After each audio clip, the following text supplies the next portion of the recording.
할렐루야. 오늘도 하나님과 동행하고 계신지요?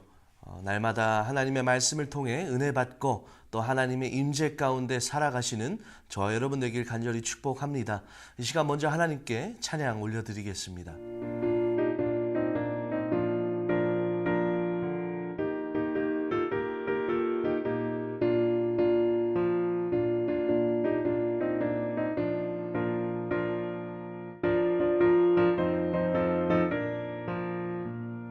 주님 약속하신 말씀 위에서 영원토록 주를 찬송하리라. 소리 높여 주께 영광 돌리며 약속 믿고 굳게 서리라. 굳게 서리 영원하신 말씀 위에 굳게 서리. 말씀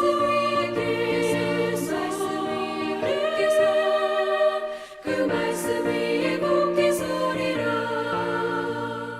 주님 약속하신 말씀 위에서 세상 염려에게 엄습할 때에 용감하게 힘써 싸워 이기며 약속 믿고 굳게 서리라.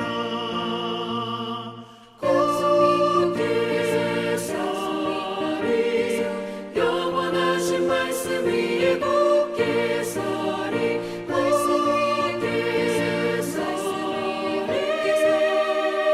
그 말씀 위에 굳게 서리라.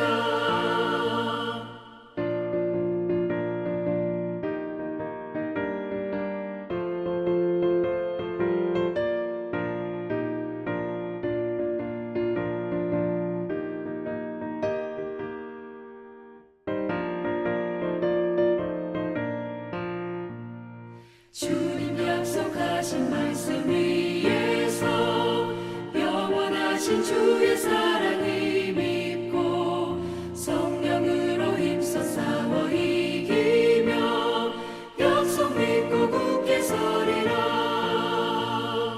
굳게 서리 영원하신 말씀 위에 굳게 서리.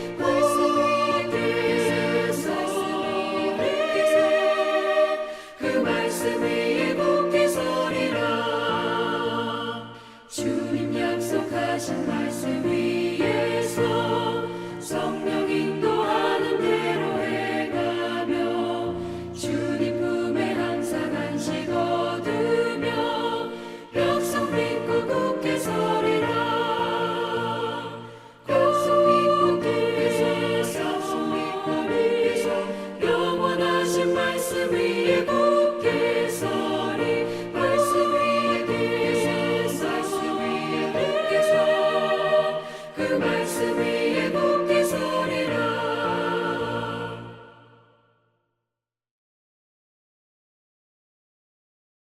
오늘 함께 나누실 말씀은 출애굽기 15장 22절의 말씀입니다. 모세가 홍해에서 이스라엘을 인도하매 그들이 나와서 수르 광야로 들어가서 거기서 사흘 길을 걸었으나 물을 얻지 못하고. 아멘. 출애굽기 15장은 하나님을 찬양함으로 시작합니다. 노예로서 고생하고 있는 고통 가운데 있는 이스라엘 백성들을 하나님께서 그분의 엄청난 주권으로 그분의 능력으로 그들을 애굽에서 노예로부터 해방시켜 주셨습니다. 10가지 재앙을 통해서 하나님의 권능을 나타내시며 드디어 이 이스라엘 백성들을 애굽으로부터 끌어내셨죠. 그런데 얼마 못 가서 앞은 홍해가 가로막고 있고 또 뒤로는 애굽 군대가 쫓아오는 진퇴양난의 상황에 마주하게 됩니다. 그때 모세가 하나님께 기도하죠. 그리고 하나님께서는 모세에게 가지고 있는 지팡이를 들어 홍해 위로 내밀어라 말씀하십니다. 그러자 홍해가 갈라지게 됩니다.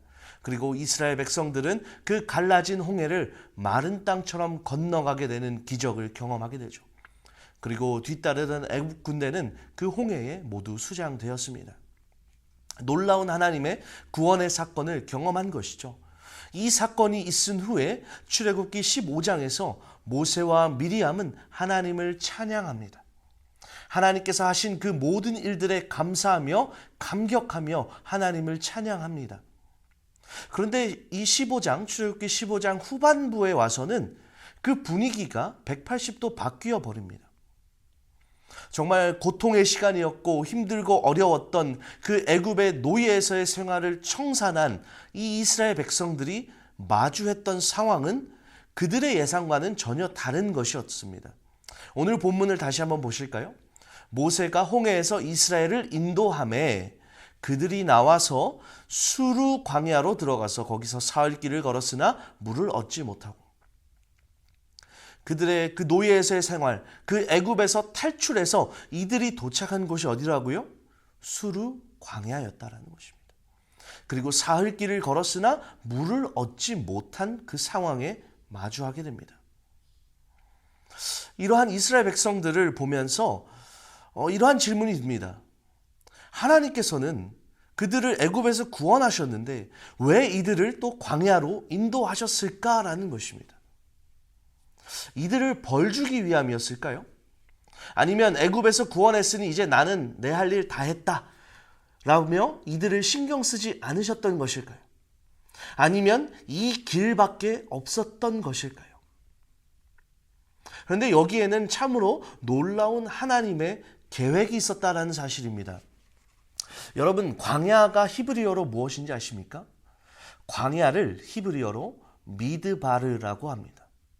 이 미드바르는 두 단어의 합성어 있는데요. 뭐뭐로부터라는 장소의 의미를 가진 미라는 단어와 말씀이란 뜻을 가진 다발라는 단어가 합쳐져서 만들어진 단어입니다.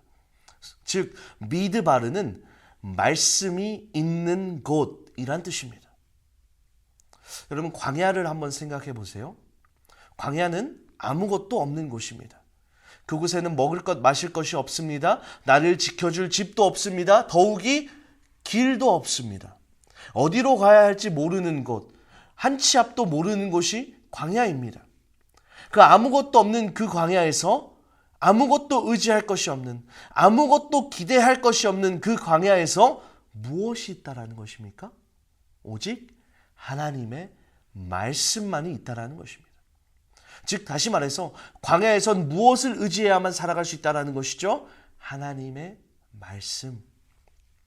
그래서 신명기 8장 1절에서 3절에 모세는 그의 말년에 이스라엘 백성들을 향하여 이렇게 얘기합니다. 내가 오늘 명하는 모든 명령을 너희는 지켜 행하라. 그리하면 너희가 살고 번성하고 여호와께서 너희의 조상들에게 맹세하신 땅에 들어가서 그것을 차지하리라. 내 하나님 여호와께서 이 40년 동안에 내가 내게 광야길을 걷게 하신 것을 기억하라. 이는 너를 낮추시며 너를 시험하사 내 마음이 어떠한지 그 명령을 지키는지 지키지 않는지 알려 하심이라. 너를 낮추며 너를 줄이게 하시며 또 너도 알지 못하며 내 조상들도 알지 못하던 만나를 내게 먹이신 것은 사람이 떡으로만 사는 것이 아니요 여호와의 입에서 나오는 모든 말씀으로 사는 줄을 내가 알게 하려 하심이라. 아멘. 사람이 떡으로만 사는 것이 아니요 여호와의 입에서 나오는 모든 말씀으로 사는 줄을 내가 알게 하려 하심이라. 자, 그렇다면 하나님께서 왜 이스라엘 백성들을 이 수르 광야로 인도하셨나요? 다른 것 의지하지 말고 오직 하나님만 의지하라고. 내 생각, 내 지식, 내 경험, 내 능력 의지하지 말고 오직 하나님의 말씀만 붙들라고 그들을 광야로 인도하셨다라는 것이죠. 우리의 인생을 광야에 비유하여 많이 표현합니다. 그렇죠? 광야 같은 인생, 듣기만 해도 벌써 지치고 힘이 쫙 빠지는 말이죠. 우리의 광야 같은 인생에도 정말 많은 고난과 어려움이 있습니다. 그런데 여러분, 저와 여러분의 삶이 광야, 즉 미드바르라는 사실을 기억하시기 바랍니다. 그래서 광야와 같은 우리의 인생에서 우리가 의지하고 붙들어야 하는 것, 물질도 아니고요, 건강도 아니고요, 사람과의 관계도 아니고요, 오직 하나님의 말씀임을 기억하시기 바랍니다. 시편 119편 105절 말씀입니다. 주의 말씀은 내 발의 등이요 내 길의 빛이니이다. 아멘. 광야와 같은 우리의 삶 속에서 갈 바를 알지 못하고 한 치 앞도 내다볼 수 없는 것이 우리의 인생입니다. 그렇게 우리는 걱정하고 두려워하는 것이죠. 그러나 우리의 발의 등이 되시는, 우리가 걸어가는 그 길에 빛이 되시는 그 영원하고 진실하고 변함없으신 그 하나님의 말씀을 온전히 붙들고 나아갈 때 우리는 하나님의 도우심과 인도하심 가운데 광야를 지나가게 될 수 있는 줄로 믿습니다. 우리가 온전히 하나님의 말씀에 귀 기울이며 순종하며 의지하며 나아갈 때 하나님께서 저와 여러분의 삶을 책임져 주시고 놀랍도록 인도하여 주실 줄을 우리가 믿습니다. 이 놀라운 하나님의 은혜와 축복을 받아 누리시는 저와 여러분 되시기를 예수님의 이름으로 축복합니다. 이 시간 우리 함께 기도하실 때 이렇게 기도하기 원합니다. 하나님, 광야와 같은 나의 삶에서 오직 하나님의 말씀만을 붙들며 하나님의 말씀에 의지하며 살아가는 내가 되게 하여 주옵소서. 그래서 나를 억누르는 모든 삶의 문제와 걱정과 두려움을 내려놓고 벗어버리고 온전히 하나님의 인도하심에 따라 기쁨과 즐거움으로 그 광야를 지나가게 하옵소서. 우리 함께 기도하겠습니다. 하나님 참으로 감사합니다. 오늘도 우리 가운데 하나님의 신실하신 은혜와 사랑으로 함께하여 주시고 우리를 지키시고 보호하여 주심에 참으로 감사합니다. 하나님, 오늘 말씀을 통해 미드바르에 대하여 묵상해 봅니다. 정말 우리의 광야와 같은 삶 가운데 우리가 의지할 것 아무것도 없는 줄로 믿습니다.